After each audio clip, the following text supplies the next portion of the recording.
네, 굿모닝 인포맥스 함께하고 계십니다. 시장 얘기 이어가 볼까요? 대신증권 문남중 수석연구위원 나와 계십니다. 안녕하세요. 네, 안녕하세요. 네. 미증시에서는 조정 가능성 경고하는 목소리가 나오는데 어쨌든 어제는 또 하루 만에 반등하는 모습을 보여줬고요. 빅 스피커들이 뭐 골드만 CEO도 마찬가지고 1, 2년 내 주식시장 10에서 20% 하락 가능성 네. 뭐 비롯해서 네. 이렇게 경고하는 목소리도 좀 나오고 있는데 그래도 뭐 하루 만에 조정 끝내고 반등하고 전반적으로 어떻게 보고 계세요? 네. 네. 간밤에 끝난 미국 증시가 다시 한번 조정은 아니다라는 걸 좀 그러니까요. 보여줬던 것 같아요. 네, 빠르게 끝났어요. 네. 사실 이제 저도 어제 많은 생각들을 좀 했었고 아무래도 이제 미국 증시는 지금의 하락이 상당히 자연스러운 폭인 것 같아요. 크게 문제는 없는 것 같아요. 근데 어제 국내 증시가 그동안 이제 조정받을 때 경험하지 못했던 일간 하락폭을 경험하다 보니까 우리가 그죠? 오히려 이제 네. 미국 증시도 좀 부정적으로 바라보려고 하는 시각이 좀 커진 것 같은데요. 그래서 키 인디케이터들을 하나씩 살펴볼 필요가 있는데 네. 일단 미국 증시는 실질 정책금리와 S&P 500 지수를 같이 그려놓으면 아직은 미국 증시가 조정 국면에 들어가긴 어렵다라고 생각이 들 수 있어요. 팬데믹 이후에 가장 큰 문제는 물가였죠. 그렇기 때문에 물가와 관련된 지표 그리고 미국 증시 이 추이는 상관관계가 상당히 높습니다. 실질 정책 금리는 주요국 이제 미국을 예로 들어서 얘기해드리면 연준의 정책 금리하고 미국의 소비자 물가 저는 CPI를 보진 않고요 PCE를 보거든요. PC의 전년 동월 대비 가격을 놓고 실질 정책 금리를 구하면 지금은 플러스 구간이에요. 이게 어떤 의미냐면 연준의 정책 금리보다는 PC 전년 동월 대비 가격이 더 낮은 상황을 의미하는 거죠. 그래서 이 구간이 형성된 게 23년도 이후부터 형성됐던 상황입니다.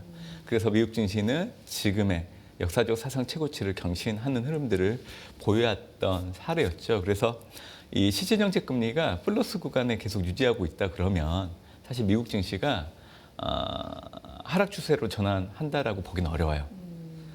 저 역시 2027년 6월까지 이제 미국이 경기 확장 구간에 놓여 있는 그 구간 하에서는 미국 증시는 계속 상승할 수 있다라는 생각을 갖고는 있어요. 다만 올해, 내년, 내후년 연간으로 쪼개서 놓고 온다고 하면 좀 증시 흐름은 엇갈릴 수 있다라고 보고 있는 거고 올해 연말까지는 어찌됐든 미국뿐만이 아니라 미국이 아닌 증시 역시 풍선 효과 때문에 계속 상승할 수 있다라고 봅니다. 그래서 미국 증시는 실질 정책 금리와의 추이를 가장 먼저 봐두시면 좋을 것 같고요. 국내 증시 같은 경우에는 지금 국내 증시를 견인했던 대표적인 종목은 삼성전자, SK 하이닉스, 반도체 주일 겁니다. 올해 이제 한국 증시가 올라가기 시작한 거는 3월부터 시작이 돼요. 그러니까 3월부터 범용디램 가격이 상승하기 시작을 했고 외국인들 입장에서도 이게 연속적으로 오르는지 아니면 일시적인 모습인지 4월 한 달 동안 지켜봤었어요. 근데 이게 계속 오를 거라고 하는 생각이 들다 보니까 SK 하이닉스를 중심으로 5월부터 집중적으로 매수하기 시작을 한 겁니다. 그리고 나서 반도체주 주가가 국내 증시 주가를 견인하기 시작을 한 거죠. 5월 이후 그리고 현재까지 삼성전자, SK 하이닉스 주가 흐름을 보면 처음에는 SK 하이닉스를 집중적으로 매수를 했다가 주가가 단기간에 많이 오르다 보니까 SK 하이닉스보다는 삼성전자를 더 많이 사기 시작을 했고 지난 한 달, 10월 달이죠. 가장 많이 외국인들이 순매수를 했던 종목은 단연코 삼성전자입니다. 그래서 지금 추이를 보면 삼성전자와 SK 하이닉스의 키 인디케이터는 삼성전자는 반도체 그 수출 증가율, 우리나라 이거를 이제 삼성전자 주가랑 같이 그려서 보면 아직까지 삼성전자 주가가 하락하기는 어렵다라는 생각이 드실 거고요. SK 하이닉스 같은 경우에는 외국인 순매수 금액하고 같이 보신다라고 하면 아직까지 SK 하이닉스가 주가가 하락하기는 어렵다고 생각이 드실 겁니다. 그래서 제가 말씀드렸던 이 키 인디케이터를 항상 보시면 좋을 것 같아요. 그렇게 보신다라고 하면 어느 시점에서 삼성전자, SK 하이닉스 그리고 미국 증시가 좀 크게 하락할 수 있는 시점인지 좀 파악할 수 있다라고 보고 있고 어차피 골드만삭스나 모건스탠리 CEO 역시 지금 당장 조정 국면이 들어온다라고 얘기한 건 아니에요. 앞으로 1년, 2년 이내에 10에서 20% 정도 하락할 수 있다. 참고로 저는 내년 증시 별로 안 좋게 본다고 얘기해드렸죠. 네. 그래서 내년 1분기를 고점으로 3분기 때까지 증시가 하락할 수 있다라고 보고 있는데 아마 내년 1분기에서 3분기가 골드만삭스 모건 스탠리 CEO가 얘기한 것처럼 증시가 좀 하락할 수 있다라고 저는 생각하고 있죠. 당장이 아니라 뭐 1, 2년 내 10에서 20, 10에서 15 뭐 이렇게 각각 골드만삭스나 모건 스탠리 CEO가 이야기를 한 거니까 그런데 수석님도 내년도에는 어차피 조금 약할 것이다라고 지속적으로 좀 말씀해 주셨으니까 그 정도의 어떤 의견일 것이다라는 건데 아직은 조정 국면에 들어갈 만한 신호가 보이지 않는다. 그런데 어제 우리 증시가 뭐 6%까지 지수가 하락했다가 2%대 로 하락으로 마무리가 된 거는 급하게 이 기울기라고 하나요? 급하게 올랐으니까 그만큼 장중에 또 변동성도 좀 컸다 이렇게 볼 수 있을까요? 앞으로 네. 투자자 여러분들은 네. 어제 국내 증시가 하락하는 그 네. 폭을 기억하실 필요가 있어요. 그래요? 어제를. 그러니까 앞으로 미국 증시도 네. 역사적 사상 최고치를 이번 달 계속 보여줄 건데 그렇게 올라가다 보면 조금씩 내려오는 경우가 있어요. 근데 미국은 이 내려가는 그 폭이 그러니까 투자자들이 감내하는 수준. 자연스러운 조정 국면이거나 이렇게 생각이 드실 건데 앞으로 한국 증시는요. 미국 증시가 그런 자연스러운 조정 국면일 때 어제와 같은 하락폭을 항상 보여줄 거예요. 그러니까 미국은 한국하고 비교를 할 필요가 있어요. 미국은 경기 측면에서 먼저 얘기해 드릴게요. 제가 항상 얘기해 드리고 있는데 NBER, 전미경제연구소의 경기 순환 데이터가 상당히 중요하다. 올해 9월 기준으로 미국 경기 확장은 65개월째 진행되고 있다. 그리고 또 다른 지표를 놓고 온다고 하면 미국은 22년 2분기 이후 그리고 올해 2분기 때까지 전분기 대비 연율로 평균적인 분기 경제 성장률이 2.51% 정도 성장을 해오고 있고 미국의 잠재 성장률은 1.8% 전후 추정되기 때문에 잠재 성장률보다 실질 성장률이 높은 성장률을 보이고 있는 대표적인 국가예요. 그러니까 경기가 확장 국면에 있고 양호하다라고 평가를 할 수 있는 거죠. 그리고 기업 실적을 놓고 온다고 하더라도 미국은 23년도 1분기 때 이후부터 올해 3분기 어닝 시즌 진행되고 있는데 예상치보다 결과치가 잘 나오는 그 흐름이 벌써 11개 분기가 됐고 또 EPS가 플러스를 보여왔던 그 기간이 9개 분기 연속 지속되고 있어요. 그러니까 우리가 투자를 할 때는 경기 이익을 가늠했을 때 펀더멘탈이 좋은 국가에 투자를 해야 돼요. 그러니까 미국은 거기에 해당되는 국가이기 때문에 지금처럼 역사적 사상 최고치도 보여주면서 그 하락폭이 제한될 수 있어요. 그런데 한국은 정반대예요. 올해 우리나라 경제 성장률 최근에 IMF가 10월 수정경제 전망 발표할 때 0.1%포인트 상향 조정을 했지만 전반적으로 보면 올해 경제 성장률이 어때요? 1%가 채 안 되잖아요. 그리고 우리나라 잠재 성장률이 1.6% 정도 추정이 되거든요. 그러면 한국은 미국하고 반대잖아요. 실질 성장률이 잠재 성장률보다 낮잖아요. 그리고 지금 한국도 3분기 어닝 시즌이 진행되고 있는데 상장사들의 올해 3분기 매출액은 전년 동기 대비 비교를 해보면 마이너스 2.2% 정도 돼요. 하지만 삼성전자, SK 하이닉스를 제외한다라고 하면 이게 마이너스 4.2% 정도로 더 크게 늘어납니다. 영업이익 같은 경우에는 전년 동기 대비랑 비교를 해보면 올해 플러스 16% 정도 보여요. 근데 삼성전자, SK를 제외한다라고 하면 마이너스 3.2% 정도 돼요. 그러니까 한국은 경기도 그렇게 썩 좋다라고 얘기하기는 어렵고 실적도 좋지가 않아요. 그러면 이런 증시가 올해 왜 그렇게 크게 올랐냐? 결국에는 글로벌 AI 붐 영향이 컸다라고 보고 있고 HBM이 주역이라 보시면 돼요. 그렇기 때문에 SK 하이닉스, 삼성전자 주가 특히 올해 3월달 고명 디램 가격이 올라가기 시작하면서 한국의 반도체주들이 상승하기 시작을 했고 지금은 HBM뿐만이 아니라 범용 디램 그리고 랜드까지 가격이 상승하고 있는 구간이기 때문에 글로벌 반도체의 상승 국면이 이제는 연장될 수 있다라는 얘기가 나오고 있죠. 그렇기 때문에 이 요인들 때문에 지금까지 한국 증시가 올라온 겁니다. 결국 경기 이익을 바탕으로 올라온 증시가 아니에요. 그래서 앞으로도 미국 증시가 잠깐 쉬어갈 때 국내 증시는 어제처럼 그런 큰 폭의 일간 변동폭을 보일 수 있단 말이에요. 그런데 이제 그런 것들을 항상 경험을 하실 때 가지고 있는 주식을 파시면 안 돼요. 저도 어제도 동일하게 생각했었어요. 네.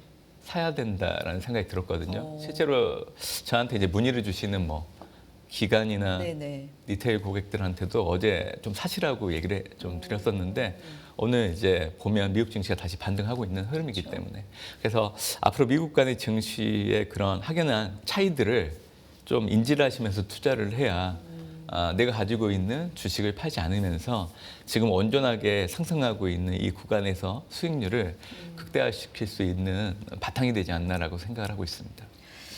정리해 보면 미증시 조정이 나오면 우리는 당분간은 더 큰 조정, 어제처럼 장중에 그렇게 변동성이 나올 가능성이 크다. 그건 우리의 어떤 주식의 상승, 그동안의 상승이 성장률을 기반에 둔, 경제 성장률을 기반에 둔 상승이 아니었기 때문에 그럴 가능성이 큰데 그래서 결국에 우리 증시가 안 좋을 거냐라기보다 그렇게 조정이 만약에 나온다면 오히려 사야 될 시점이다. 지금 이렇게 네. 말씀해 주셨는데 수석이 앞선 그 말씀 중에서 이런 언급해 주셨었거든요. 미증시는 이번 달에도 역사상 사상 네. 최고치를 경신해 갈 거다. 이런 얘기 해주셨어요. 앞서서 네. 11월 기대감도 그럼 여전히 있으신 네. 것 같은데 어떤 뭐 새로운 호재들을 좀 기대하고 계신 부분이 있는 거예요? 네. 네. 제가 월간 자료를 쓰는데 월간 자료의 타이틀이 네. 글로벌 증시 새로운 역사를 써 내려간다예요. 이번 달도 미국 증시는 역사적 사상 최고치를 경신할 거예요. 그렇게 보는 이유는 12월 FMC는 아직 시간이 많이 남아 있단 말이에요. 그래서 연준의 통화 정책보다는 다른 요인들의 시장에 관심이 옮겨갈 여지가 상당히 큽니다. 그 첫 번째 요인이 이미 뉴스를 통해서 보도됐는데 그게 어제 끝난 미국 증시에는 그렇게 크게 반영되진 않았는데 조만간 그거를 반영할 겁니다. 이번 달 가장 중요한 이벤트는 11월 10일 미국의 중국에 대한 고유 관세 유예 만료가 끝났는데 앞서서 이거를 연장해 줬잖아요. 네. 1년 정도. 미중 간의 긴장이 확대되기보다는 미중 간의 관계의 긴장이 완화되고 있다는 것을 좀 보여주는 부분들이고 실제로 에이펙 정상회담 이후에 중국은 바로 미국산 대두를 25만 톤 정도 바로 구매해주기 시작을 한 거예요. 그래서 이런 호재들을 시장에 반영해 나갈 수 있다라고 저는 그렇게 좀 생각을 하고 있는 거고요. 특히 미국 증시가 많이 올랐기 때문에 특히 AI 버블과 관련된 논란들도 계속 거론될 수밖에 없는데 지금 미국의 3분기 어닝 시즌을 놓고 본다고 하면 시장의 실적이 예상보다 너무 잘 나오고 있단 말이에요. 그러니까 9월 말 비교를 해봐도 S&P 500의 EPS 증가율이 9월 말에는 7.9 정도였는데 지금은 10.7 정도까지 올라오고 있기 때문에 그래서 이런 버블에 대한 우려들을 실적이 상쇄할 수 있다라고 생각을 하고 있기 때문에 이러한 새로운 호재들이 미국 증시가 역사적 사상 최고치를 경신하는 데 영향을 줄 수 있다라고 생각하는 부분들이 있고요. 대외적으로 놓고 본다고 하더라도 지금은 이제 11월 1일부터 미국의 연말 쇼핑 시즌에 들어가는 시점이에요.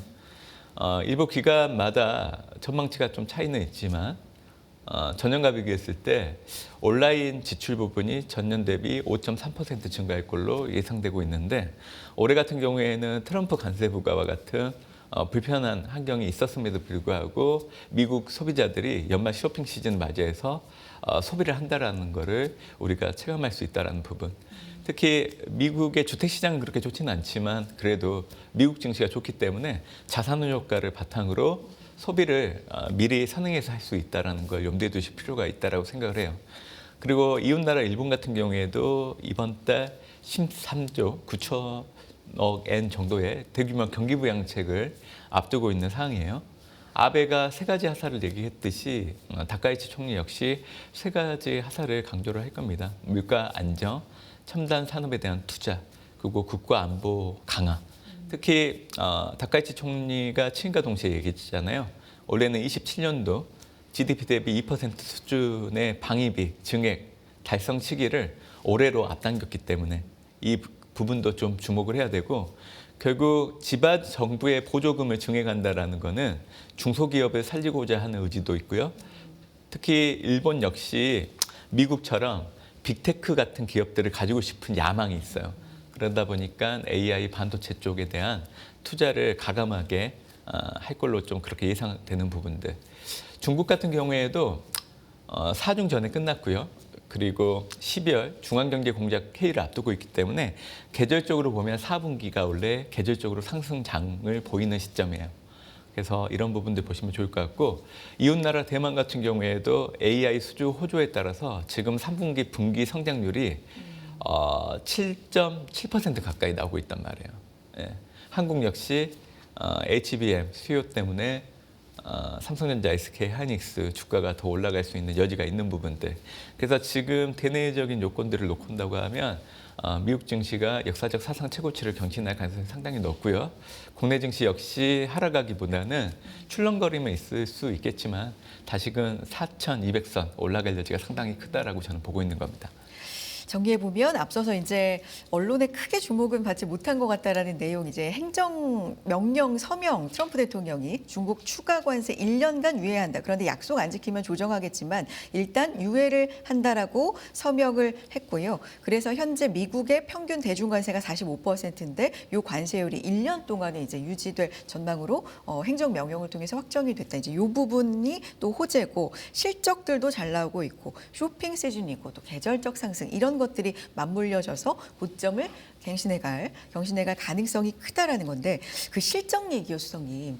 네. 잘 나오고는 있는데 눈높이들이 워낙에 좀 높아져서 투자를 계속해서 하는 것도 중요한데 그 자금을 어떻게, 뭐 현금 지금 여력이 좀 충분한가, 이런 것도 약간은 세심하게 그 전보다는 좀 보고 있는 것 같긴 한데 분위기 어떤 거예요? 실적은 사실 시장의 기대치를 넘어서고 있는 상황이기 때문에 뭐 시장의 눈높이에는 좀 미치지 못한다라는 그 의견에 대해서는 저는 그렇게 동조하지는 않고요. 제가 잠깐 얘기했지만 3분기 S&P 500의 EPS 증가율 전년 동기 대비 10.7% 증가한다라고 얘기해드렸고, 올해 실적을 주도하는 섹터는 3분기 같은 경우에는 IT, 유틸리티, 금융, 소재입니다. 2분기와 차이가 있어요. IT 실적은 바뀌진 않지만 3분기 때부터는 유틸리티, 소재, 이런 시크리컬 업종이 들어오기 시작하는 게 좀 약간 차이점이라고 보시면 될 것 같고요. 지금 10월 말 기준으로 실적을 발표한 기업들 섹터별로 놓고 본다고 하면 전체적으로는 83%에 해당되는 기업이 예상치보다 결과치가 훨씬 더 좋았고, IT 같은 경우에는 88.6%에 해당되는 기업, 커뮤니케이션 같은 경우에는 66.2%에 해당되는 기업이 결과치가 예상치보다 높았단 말이에요. 그러니까 미국 증시 AI 버블에 대한 논란들을 실적을 통해서 잠재울 수 있다라고 얘기해드리고 있는 거고, 일부에서는 미국 증시 뭐 S&P 500의 11개월 선행 PER이 22.9배 정도 되기 때문에 과거 5년, 10년과 비교해 보면 높다, 그래서 비싸다라고 하는 얘기들도 있어요. 올해 연간으로 미국 실적을 주도하는 섹터는 IT, 커뮤니케이션, 그리고 이제 금융, 헬스케어, 이렇게 4개의 섹터거든요. 그런데 섹터별로 12개월 선행 PER을 놓고 본다고 하면 전체 평균보다 일을 하야하고 있는 섹터들이 있어요. 돈을 잘 버는데. 그게 대표적으로 커뮤니케이션, 헬스케어, 금융이란 말이에요. 그래서 아직 이 해당되는 섹터가 주가가 그렇게 높지가 않아요. 그래서 연말까지 미국 증시가 계속 올라간다는 가정하에서 놓고 본다고 하면 지금 전체 평균보다 낮은 PER을 받고 있는 섹터 내에 해당되는 기업들의 주가가 올라온다고 하더라도 비싸다라고 얘기하기는 어렵다고 봐요. 그래서 제가 S&P 500 지수 지금 상단을 7,300 정도 보고 있고요. 올해 11월 달, 이번 달에 당연히 7,000선 넘어가고 한 7,200 정도까지도 올라갈 여지는 있다라고 그렇게 좀 보고 있어요. 21년에서 24년도 월별 S&P 500 지수의 평균적인 상승률을 놓고 본다고 하더라도 11월 달은 4.8% 평균적으로 오릅니다. 그래서 S&P 500 지수의 10월 종가가 있는데 여기에 적용을 해보면 11월 달 단순하게 계산을 해봐도 7,150포인트 정도 계산이 돼요. 그러니까 11월 달은 당연히 7,000선 넘어가고요. 7,100, 7,200선 정도까지 올라갈 여지가 상당히 크다라고 저는 보고 있어요. 지금 S&P 500이 6,796, 네. 거의 이제 6,800 그 목전인데 7,150, 7,300 올해 그렇게 좀 보고 계시는데 사실 올해가 그렇게 길게 남지 않았어요. 두 네. 달도 채 남지 않았는데 이렇게 좀 7,000 당연히 넘어설 거고 그래서 네. 긍정적으로 보시면서 내년은 또 약간 보수적으로 네, 보신다는 거예요. 내년은- 그러면은 뭐 올해 말까지만 그렇게 좀 적극적으로 해보고 좀 비중을 줄이는 거예요. 내년에는 전략 좀 전반적으로 좀 정리해 주세요.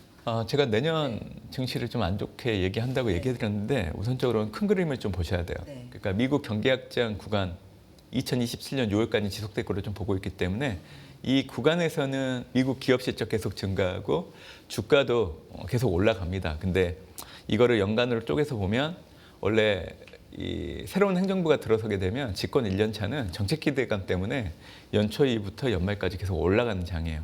이거는 2006년도 조지 부시부터 최근에 이제 오바마 정부 지나가지고 바이든 행정부 때까지 항상 나타났던 거고 집권 2년 차 때는 11월 달에 중간 선거가 있어요. 그러다 보니까 빠르면 1분기, 늦어지면 2분기 이후부터 3분기 때까지 하락 변동성이 커지는 게 항상 확인됐던 사항입니다. 단순하게 제가 중간 선거가 있는 해 미국 증시가 안 좋기 때문에 증시가 안 좋다라고 얘기하지는 않아요. 아마 내년 1분기 정도 되면 미국 경기 침체 분위기가 다시 고조될 거로 좀 보고 있는데 그렇게 보고 있는 이유는 올해 2월 달에 연준이 중요하게 보고 있는 10년물, 3개월물 장단기 금리가 역전이 일어났기 때문에 1년 뒤에 해당되는 내년 1분기 때 경기 침체 들어간다는 얘기는 아니고 경기 침체 분위기가 재고조됐을 때 증시가 하락할 수 있는 요인이 될 수 있다라고 얘기해 드리는 거고 지금은 역사적 사상 최고치이기 때문에 모든 투자자들이 항상 주식을 내 던질 준비가 되어 있어요. 그런 투자 심리를 감안한다라고 하면 이제 내년도 저는 이제 1분기를 고점으로 3분기 때까지 하락할 걸 염두에 두고 있기 때문에 증시의 하락을 좀 염두에 두시면서 투자를 해야 된다라고 얘기를 해드리고 있어요. 그래서 이 가지고 있는 주식을 팔아야 되는 시점도 염두에 둘 시점이에요. 그래서 네. 올해 연말 이제 내년 1, 2월 정도까지 좀 추이를 좀 지켜보다가 상황이 좀 안 좋아진다라고 하면 가감하게 좀 주식을 정리를 좀 해야 된다라고 얘기를 해드리고 있고 아마 내년도 3분기 때 네. 정말 큰 기회가 한번 찾아올 거예요. 그래서 내년도 3분기 때 현금화됐던 자산을 미국 주식 중심으로 네. 사놓으시면 2027년도 상반기 때 정말 여러분들이 그동안 경험하지 못했던 장을 한번 경험하시게 될 겁니다. 그래요? 저는 S&P 500 지수 기준으로 7천 후반 정도까지 좀 보고 있기 때문에 그렇게 된다라고 하면 한국의 코스피도 역사적 사상 최고치 5천 시대를 그나마 좀 확인할 수 있는 시점은 2027년도 상반기 정도 되지 않을까라고 생각을 좀 해보고 있는 상황입니다. 알겠습니다. 지속적으로 수석님의 어떤 큰 그림들 좀 살펴보면서 매수 시점, 매도 시점 언제로 좀 잡아봐야 되는지 계획 한번 잡아봐야 될 것 같아요. 여기까지 듣겠습니다. 대신증권 문남중 수석연구위원 함께했습니다. 고맙습니다. 네, 감사합니다.